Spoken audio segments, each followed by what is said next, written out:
Hello and welcome to this 2v2 battle we play from Battle for the Old Worlds tournament. It's RTK Adelmo and RTK Brent Verlin versus Kurnous and Ros. Kurnous playing as BC, Ros playing as Bretonnia, Brent Verlin Empire, Adelmo is the Wood Elves. It's on Oak and Hammer. Rules are fairly standard, maximum 6 same. There's a few specific rules on heroes and single character units. So VC and Bretonnia started on the left here with Wood Elves and Empire on the right. Sneaky Bretonnia. Sticking a unit of mounted yeomen behind the flanks.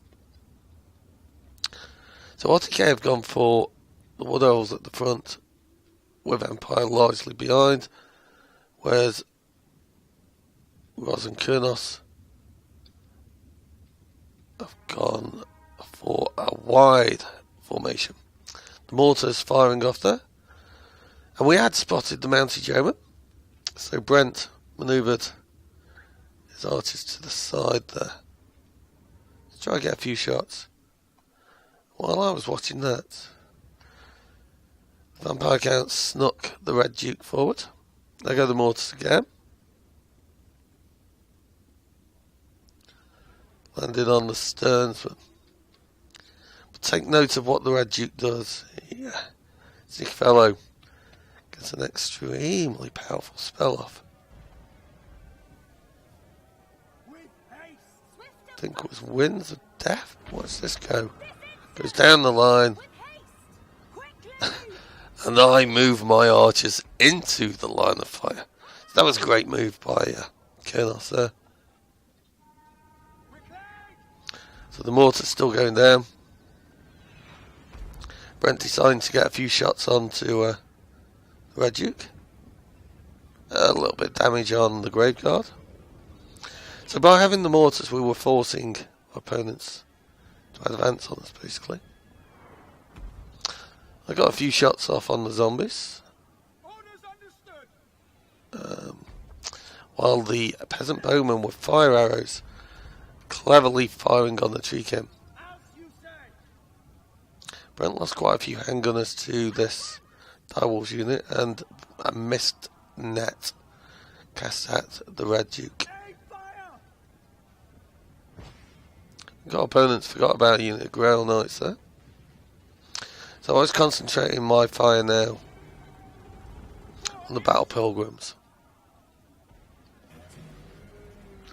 Then we saw the Claw of Nagash, and I do believe I switched onto that. But Brent was concentrating in the meantime on the Red Duke. So if the BC lost the commander, what's this? It's the net, and it's been extended, so it was double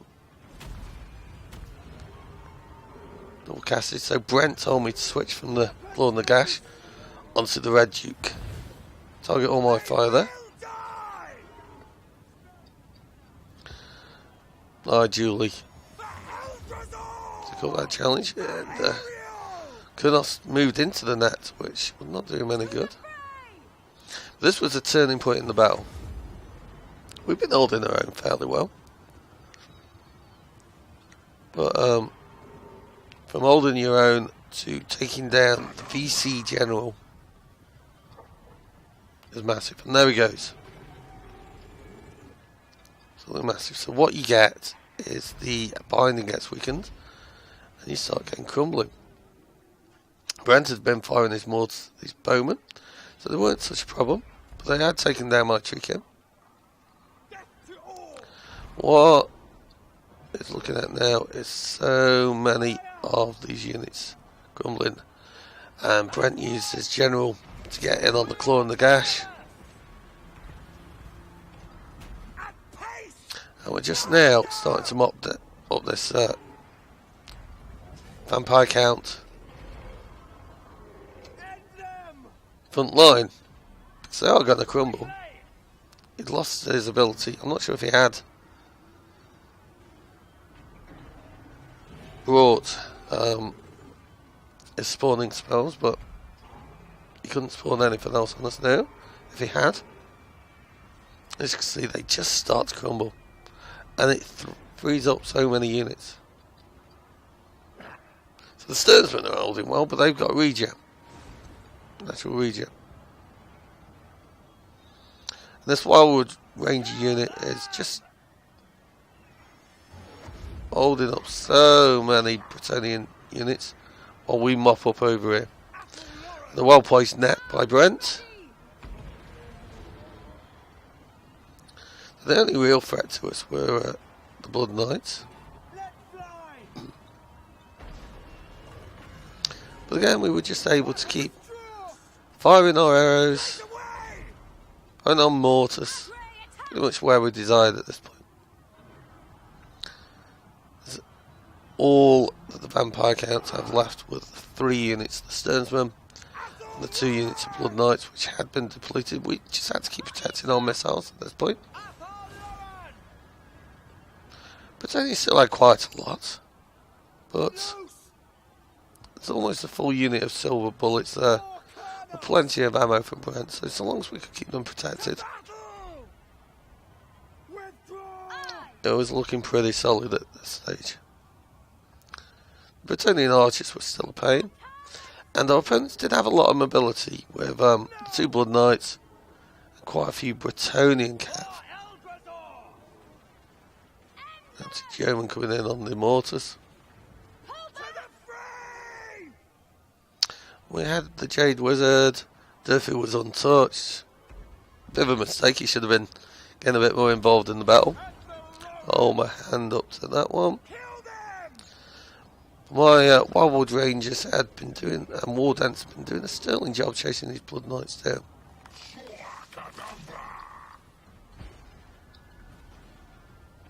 We still had the branch Wraith to heal if need be. That's the Sternsmen breaking up.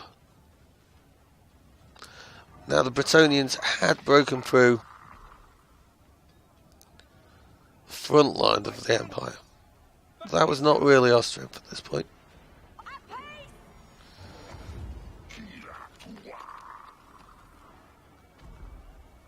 Our mass power was in the centre.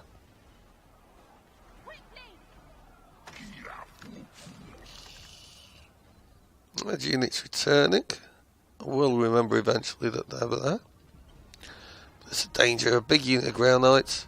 But instead of going in on the gunners, which is what he needed to do, he decided to target my war dancers. Although they're a good unit, they were not the unit that he needed to take out.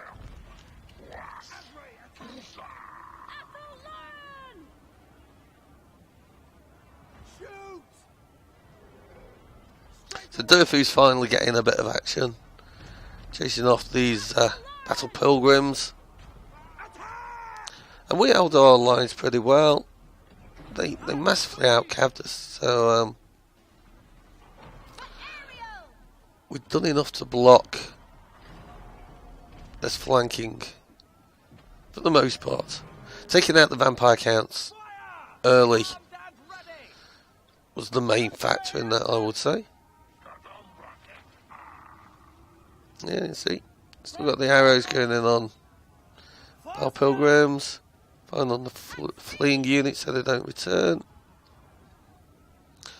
This is the last hurrah as we see the ground knights getting shot up by the silver bullets. We're still at half strength with still plenty of ammo.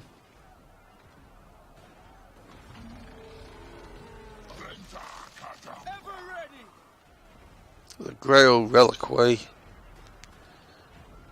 routing, and there we go. Bretonnia almost in full flight.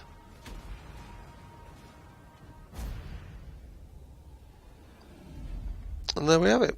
Pyrrhic victory. Good game to Kurnous and Ross.